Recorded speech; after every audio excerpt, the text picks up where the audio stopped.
ఈ నెల 27, 28 తేదీల్లో జరగనున్న తెలుగుదేశం పార్టీ వర్చువల్ మహానాడు కార్యక్రమానికి సన్నాహకాల్లో భాగంగా మార్కాపురం పట్టణంలోని టీడీపీ కార్యాలయంలో పట్టణ మండల కార్యకర్తల సమావేశం నిర్వహించారు. ఈ సమావేశంలో నియోజకవర్గ పోల్ మేనేజ్మెంట్ క్లస్టర్ ఇన్ఛార్జ్ కందుల రామిరెడ్డి సహా క్లస్టర్ ఇన్ఛార్జీలు పాల్గొన్నారు. మరింత బలోపేతం చేసే ఉద్దేశంతో ప్రతి క్లస్టర్ వారీగా ఏర్పాటు చేసుకోమని చెప్పి పార్టీ ఆదేశాలు జారీ చేయడం జరిగింది. పార్టీ ఆదేశానుసారం ప్రతి క్లస్టరు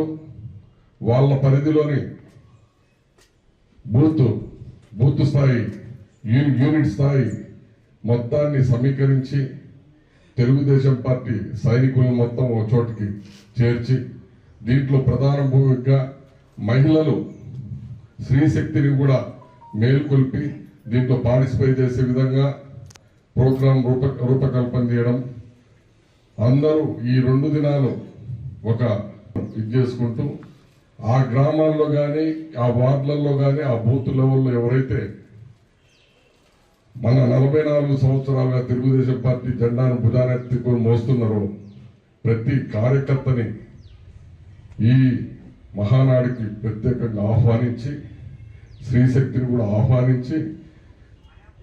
మాజీ మండలాధ్యక్షులైతేనేమి, మాజీ జెడ్పీటీసీలు అయితేనేమి, సర్పంచ్లు అయితేనేమి, ఎంపీటీసీలు అయితేనేమి, పార్టీ అధికారంలో ఉన్నప్పుడు వివిధ